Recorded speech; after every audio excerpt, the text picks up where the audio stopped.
गांव की प्रथा हम सबकी प्रथा है, जो किसी एक की वजह से टूटेगी नहीं, और ना ही बिंदड़ियों से उनका अधिकार छीना जाएगा। इसलिए प्रतियोगिता तो जरूर पूरी होगी और आगे का पड़ाव मैं बताऊंगी।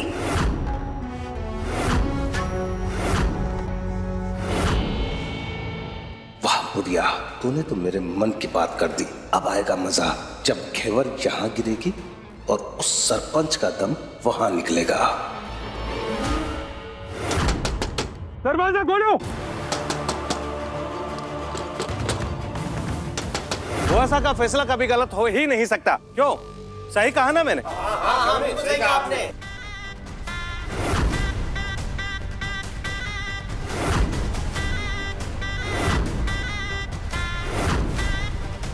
जिसने भी ये किया है हम उसे छोड़ेंगे नहीं।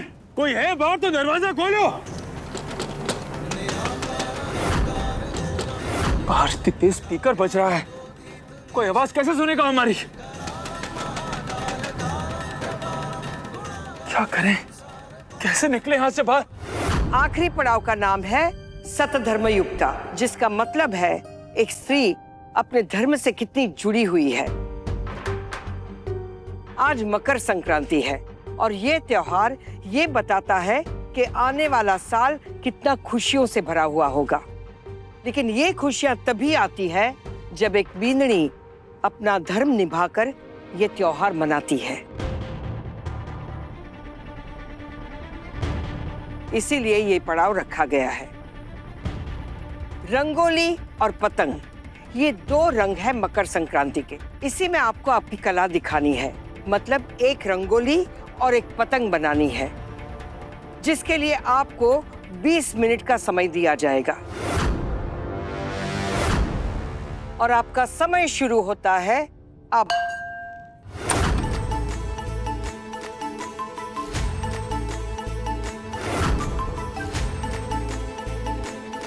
अपना अपना थाल उठाइए और जल्दी जल्दी चलिए।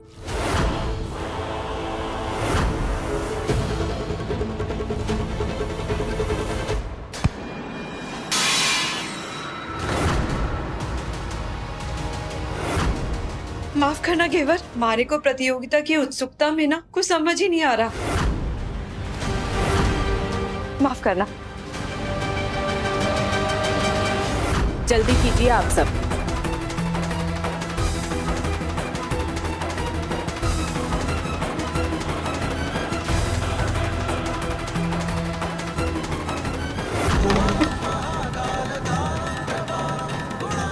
ऐसा क्यों लग रहा है कि ये कोई जानबूझकर कर रहा है हमारे साथ, ताकि हम प्रतियोगिता से दूर रहें।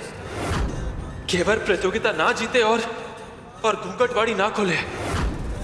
हो ना हो, ये किसी की सोची समझी साजिश है।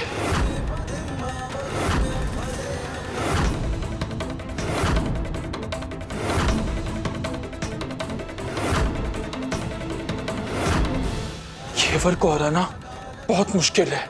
वो सिर्फ तभी हार सकती है जब उसके साथ कोई बेईमानी करे, और बेईमानी तब होगी जब हम वहां नहीं होंगे।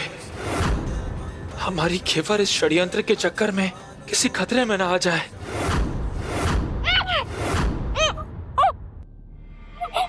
इतना फड़फड़ा मत घेवर, ये दवा थारा माथा घुमा देगी, जिससे तू होश में नहीं खेल पावेगी और हार जावेगी। ये बिल्लू पता नहीं काम करना कब सीखेगा। कॉल पे कॉल किए जा रहा है।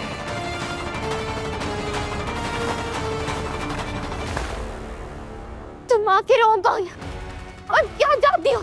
क्यों कर रही हो ऐसा? छोड़ो मुझे।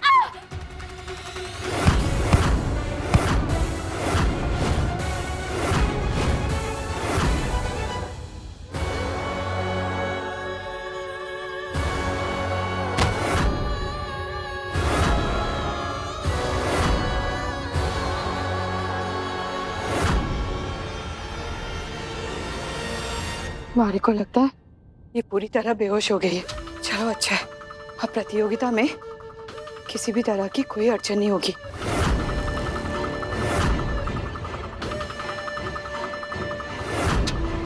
इससे पहले कोई देखे मैं इसे छुपा देती हूँ।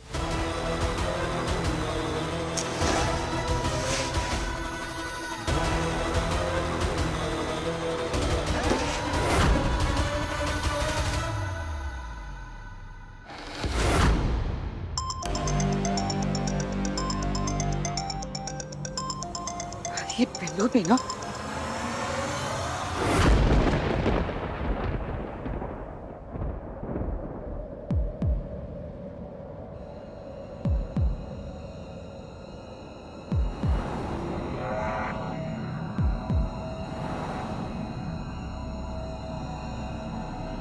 काहे बिल्लू मारे को बार बार फोन किए जा रहे हैं? हाँ, इस बार भी ये स्कैम तुझे करना है, ठीक वैसे ही जैसे ठाकुरों के साथ किया था।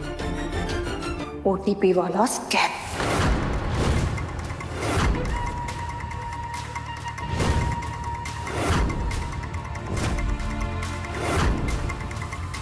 और जब बात करेगा तब प्यार से और अंग्रेजी में बात करना, ऐसे, ma'am you can please send me your OTP. समझा?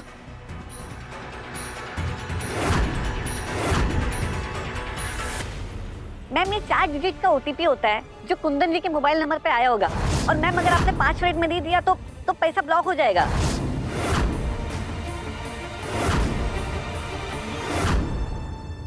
और बिल्लू ध्यान रहे, इस बार तारे से कोई गलती हुई तो तारे पैसे कट हो जाएंगे, समझा? चल कर जाके काम।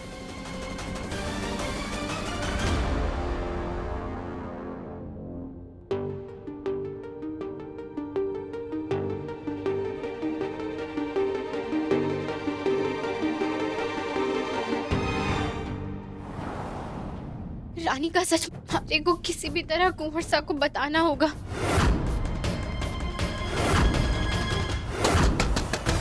दरवाजा खोलो।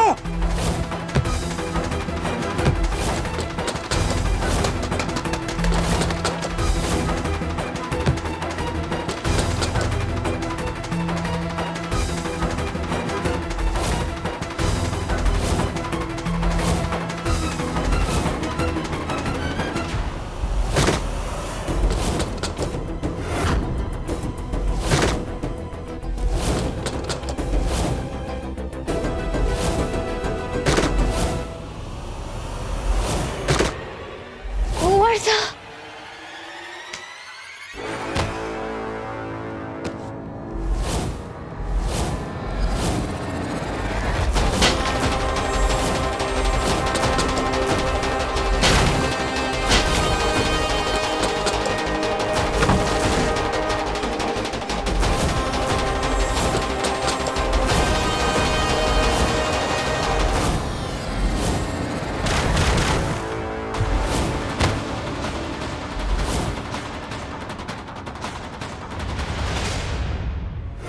सबसे पहले हमें घेवर से बात करनी होगी, लेकिन हमारा फोन। भाई साहब 2 मिनट के लिए आपका फोन इस्तेमाल कर सकते हैं?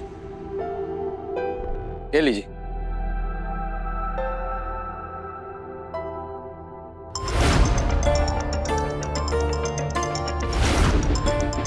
घेवर हमारा फोन उठाओ।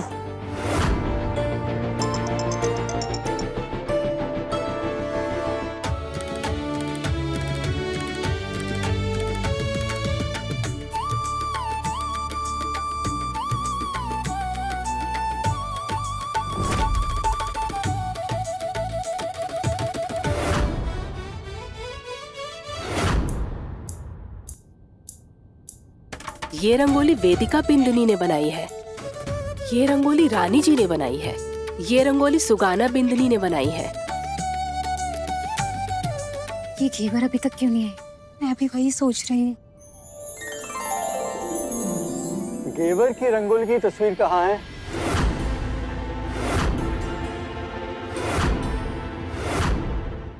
उसकी तस्वीर ना आने वाली, क्योंकि वो तो कमरे में बेहोश पड़ी है। घेवर प्रतियोगिता में आई ही नहीं, ना ही रंगोली बनाई, ना ही पतंग। क्या घेवर प्रतियोगिता में नहीं आई? ऐसा कैसे हो सकता है? कैसे पहुंचती भाभी साहब प्रतियोगिता में? अरे सरपंच साहब जो यहाँ नहीं है। अरे सरपंच साहब की वजह से ही तो वो अब तक जीतती आई है, वरना सोचिए हर पड़ाव में बाजी मारना कोई आसान काम था। जैसे ही सरपंच साहब गायब हुए, भाभी साहब भी गायब हो गई, हार के डर से। बुआ सा का चेहरा बता रहा है वो घेवर से कितनी नाराज है। चलो मेरा काम तो हो गया। घेवर ने ये पड़ाव छोड़ दिया है, ये उसकी गलती है। सारी बिंदनियां अपनी अपनी पतंग हमारे सामने लाएं।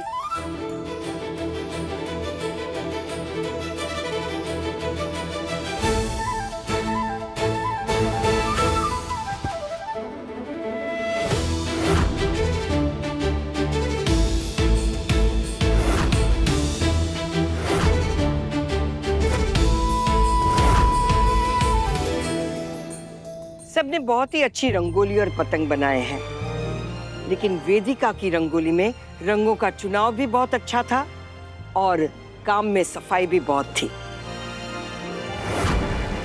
और ऊपर से उसने पतंग भी बहुत ही मजबूत बनाई है। इसलिए इस पड़ाव की विजेता है वेदिका।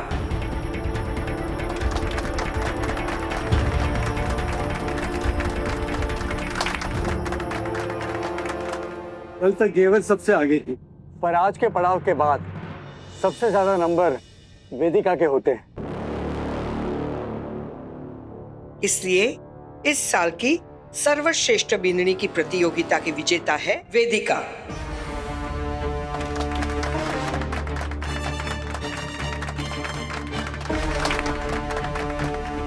वेदिका तू जीत गई। मतलब घेवर अब बुआ सा को कन्नू के बारे में नहीं बता पाएगी और वो मेरे पास ही रहेगा। आओ वेदिका, तुमने जो मेहनत की है उसका इनाम पाओ।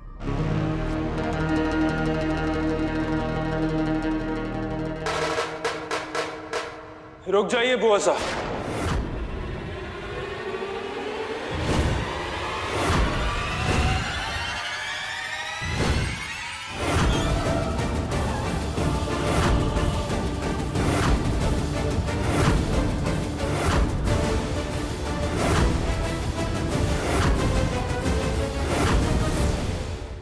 ये तो बिल्लू है।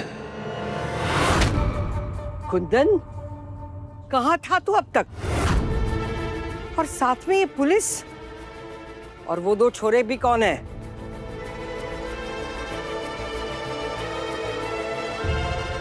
सब पता चल जाएगा बुआ साहब। इनका परिचय तुम दोगी या हम दे?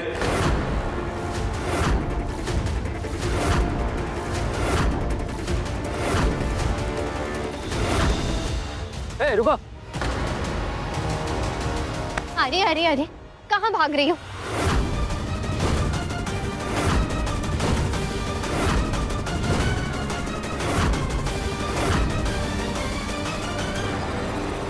अब जाके तो पकड़ में आई हो तुम, जवाब तो देना होगा।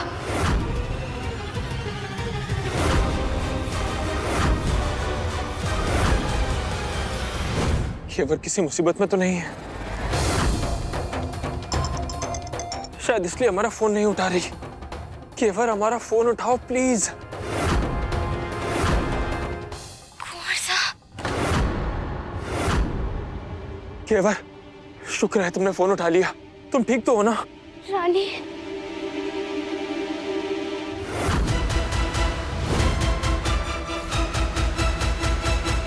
इसका मतलब जो कुछ भी हुआ उस सबके पीछे रानी है। बहुत दिनों से तलाश थी तेरी, अब देख तेरी कैसी होती खातिरदारी। हुआ सा, मैं प्रतियोगिता में इसीलिए नहीं आ पाई क्योंकि इसने मारी को बेहोश किया था।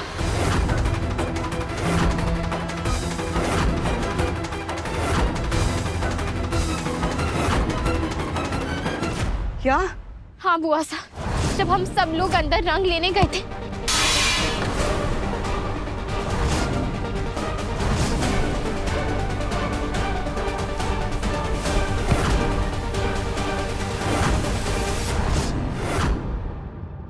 तारे को बहुत समझाया था कि चौहान के साथ भी वही करना है जो ठाकरों के साथ किया था, ओटीपी वाला स्कैम।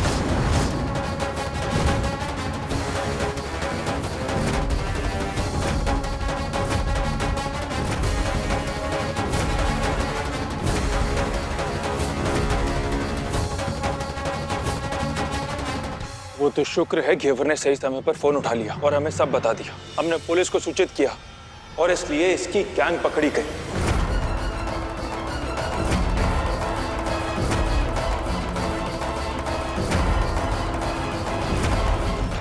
जो लोगों को फोन करके मीठी मीठी बातें करके फंसाती है और उनकी मेहनत की कमाई को उड़ा ले जाती है।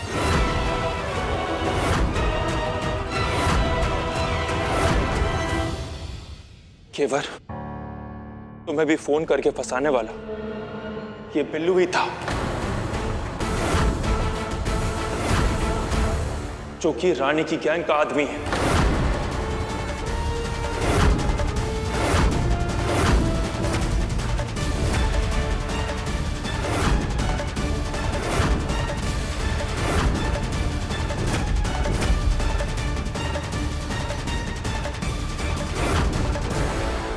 तुम जैसे धोखेबाज लोगों की वजह से मैं और हमारे जैसे न जाने कितने लोगों का नुकसान होता है। सिर्फ 1 मिनट लगता है तुम लोगों को ये खेल खेलने में, पर सामने वाले की जीवन भर की कमाई लुट जाती है। और कभी कभी तो न जाने इतना नुकसान होता है कि लोग सड़क पर आ जाते हैं।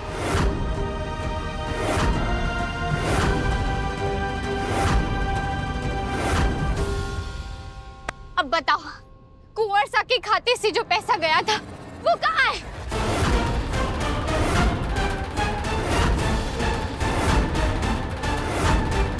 सच सच बताओ, वरना पुलिस अपने तरीके से सच निकलवाएगी।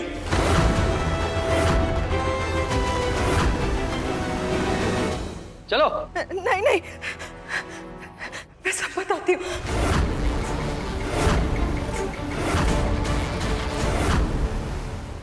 रानी का असली रूप तो बहुत खतरनाक है, कहीं मेरा नाम तो नहीं बोल देगी।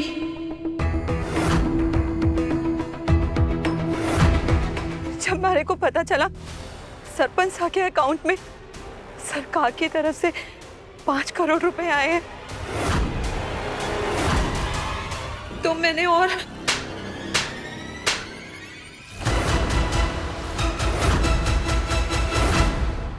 कौन आई तने इतो किलो रो काम करता हो या?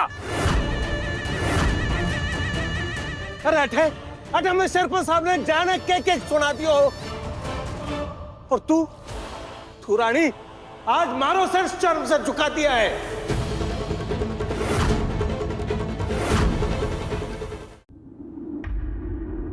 सरपंच साहब, मैंने माफ कर दो सरपंच साहब। हमारी बहन की वजह से बहुत कुछ झेलना पड़ा है आपको। इससे तो अच्छा था कि हमारी कोई बहन ही ना होती।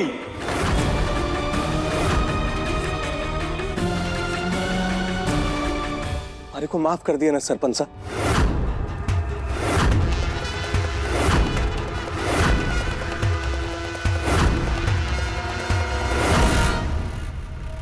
इस आदमी पर हमें कभी विश्वास नहीं होता। क्या पता ये भी इस षड्यंत्र में शामिल हो, पर कोई सबूत नहीं है हमारे पास, इसलिए कुछ बोल नहीं सकते।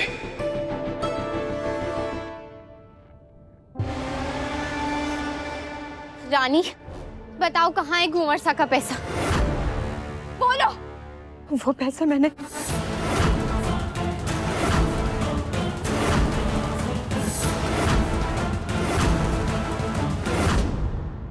सरपंच साहब, जो आप जानना चाहते थे मैंने आपको सब कुछ बता दिया। हमारे को यहाँ से जाने दो। तुझ जैसे धोखेबाज जाने के लिए नहीं, जेल में हवा खाने के लिए बने हैं। चल, थारी खातिरदारी मारे हाथों होगी। पकड़ लो इसे। सरपंच साहब, हमारे को छोड़ दो सरपंच साहब।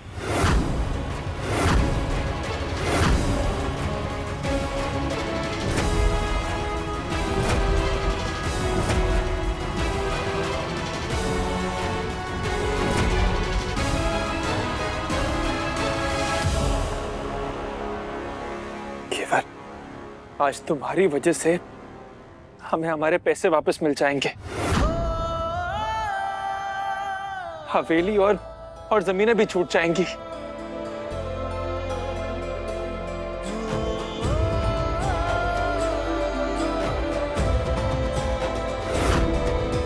शुक्र है माताजी महाराज का कि सब कुछ ठीक हो गया। हाँ मासी, हमारे सर पर से बहुत बड़ा बोझ उतर गया। हम विजेता से जानना चाहेंगे कि उसकी इच्छा क्या है।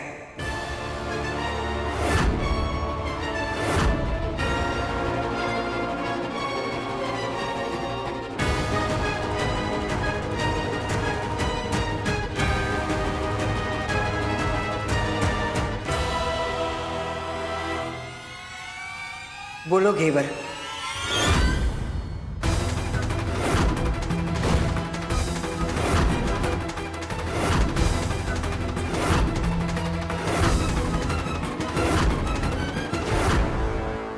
क्या है तुम्हारी इच्छा?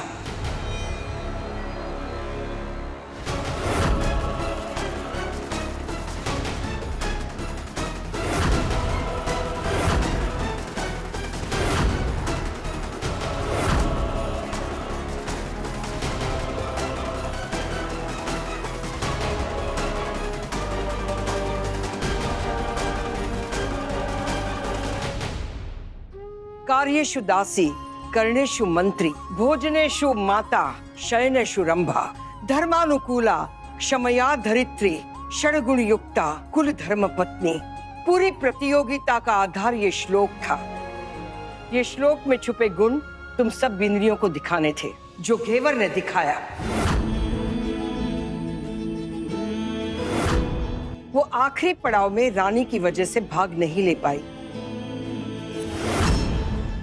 पर बाकी पड़ाव में उसने सबसे अच्छा प्रदर्शन किया। ये सच है कि त्योहार से परिवार में रंग भरता है, पर जो रंग अपने परिवार में आज घेवर ने भरा है, वो रंगोली के रंग से कई ज्यादा सुंदर है।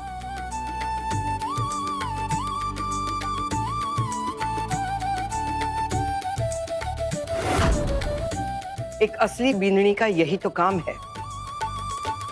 हम अपना पक्ष जरूर रखते हैं, लेकिन कभी पक्षपात नहीं करते।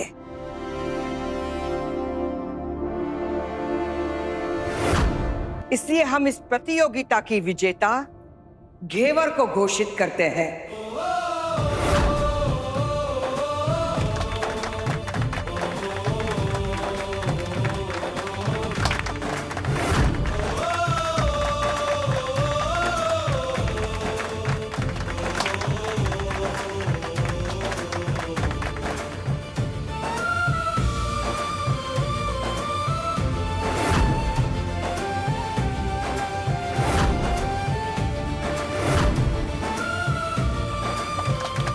धन्यवाद बुआ साहब, सच में आपके फैसले सबसे अलग होते हैं। एक मिनट, बोल, क्या है थारी इच्छा?